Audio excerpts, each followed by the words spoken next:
Hey, what's up everybody? My name is Naam, and today I'm gonna give you some updates to the $600 a week unemployment benefits, and also I'm gonna answer some more questions that I have been receiving quite frequently. Many states so far has already opened up the applications for the Pandemic Unemployment Assistance Program. So if you're a freelancer, self-employed, or anyone who exhausted the benefits, you may be eligible for the specific program for unemployment. So just check with your state's unemployment website to see if there's a separate application that you may have to apply for, because some states, they want you just to apply for the regular application that they currently have. So just double check with your state's unemployment website to see which one to apply for. All right, so now let's talk about penalty weeks. So under normal conditions, when you are serving penalty weeks, you have to wait a certain amount of time before you can collect any benefits. But since the conditions right now are not normal and is during a pandemic, you may be eligible to qualify for the Pandemic Unemployment Assistance Program. So if you are currently serving penalty weeks and your state has a Pandemic Unemployment Assistance Program application separately, you may be eligible to apply for that one. So now let's talk about exhausted benefits.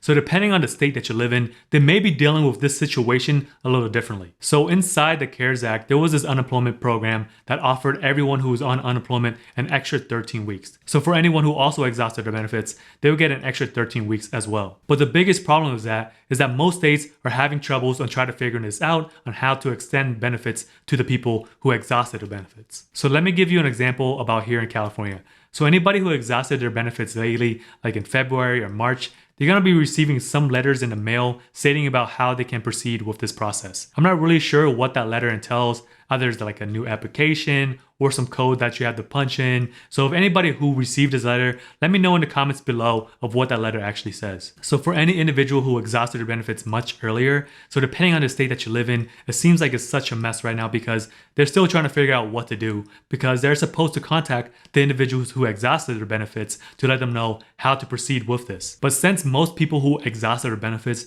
they may be eligible for pandemic unemployment assistance, so I would just start there. If you can't wait that much longer, I would just apply for that application. Another question that I've been receiving a lot is like, what if I'm self-employed but also a W-2 worker? Like I work for a regular company. So based off my research, in the majority of the states, if you have a W-2 or you work for a regular employer, you would have to apply for regular states benefits. The reason being is that your employer most likely already put into the money for your unemployment. So if you are a W-2 worker and you apply for unemployment, but you got disqualified just due to the fact that you may not have enough working history or you didn't make that much, you may be eligible to apply for the Pandemic Unemployment Assistance Program. So let me just clarify. So if you're a W-2 worker and self-employed, so start off with your state unemployment application.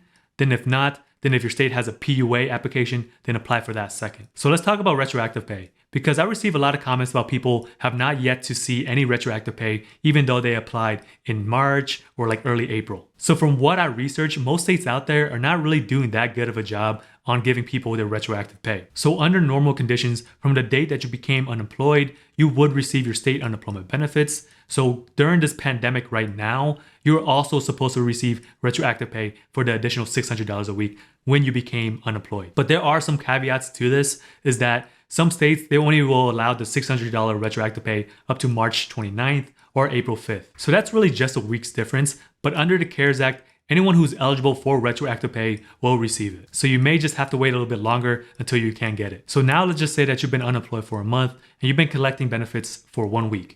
But now you're getting called back to work and you have to return to work. So what about the retroactive pay then? So once you return back to work, you have to report that you are working. You may have to say how much you're making or how many days you work. So that may disqualify you from unemployment benefits. But if you are entitled to retroactive pay, you should still be receiving that money on your debit card or through direct deposit. So I'll just keep that card until I see that retroactive payment. But if you don't see anything for the next couple of weeks, I would just call the unemployment offices just to see where's your money at. So next, let's talk about certifying benefits. So one of the biggest reasons why I see people are not receiving benefits is that because they're not certifying the benefits on a weekly basis or on a bi-weekly basis. I think in New York, about 90,000 applications are pending just due to the fact that they're not certifying the benefits on a weekly basis. So depending on how you apply for your unemployment benefits, they usually ask you of how you want to certify your benefits, either through the mail, through the phone, or an online portal. It doesn't really matter which one you picked, but there's usually a long list of questions that you must answer so you can get your benefits. So the majority of these questions are usually work related, like if you work any of those days or if you became sick any of those days. So if you see your benefits as pending,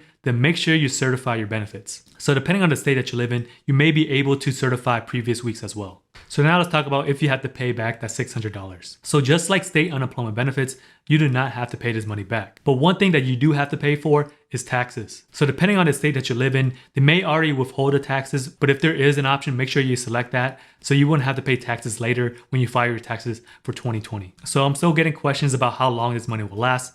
So depending on the state that you live in, this is supposed to last until July 31st or July 25th, because that may be the last week that your state will disperse the money. So just keep in mind that once you return back to work, you won't be eligible for state unemployment benefits no more, and you won't be eligible for the extra $600 a week. So depending on your situation, it could be up to July 31st, or it can be less than that depending on when you go back to work. So next, let's talk about quitting. The only way that you can quit your job and still receive unemployment benefits is usually you gotta have a good cause. So let's say, for example, you have a child and there's no longer daycare services. So in this case, since you had to be the primary caregiver for your child, this will be a legit case for you to quit your job and to receive unemployment. Now let's just say that you're temporarily laid off by your employer and your employer is asking you to return back to work. So if you do refuse, you may lose your unemployment benefits. So now let's talk about if you were laid off for like 1 week or 2 weeks, would you still be eligible? So if you were laid off for like 1 or 2 weeks, yes, you will still be eligible for state unemployment benefits and also the extra $600 a week. Because whenever you do become unemployed, you are eligible for unemployment benefits. So depending on your work history, you may be eligible for regular state unemployment benefits and also the extra $600 a week. But if you don't qualify for those programs, then apply for the Pandemic Unemployment Assistance Program. Even though that you return back to work, you may receive that retroactive pay for the 2 weeks that you're out of work. All right, guys, so that pretty much does it for me. I really hope that you guys can get these benefits. I know that some states really suck at giving out this money. I know in Florida has been like a crap show down there. So hopefully you guys can get this resolved. If you guys have any questions, just let me know in the comments below. If you guys want to hang out with me some more, check out my videos over here.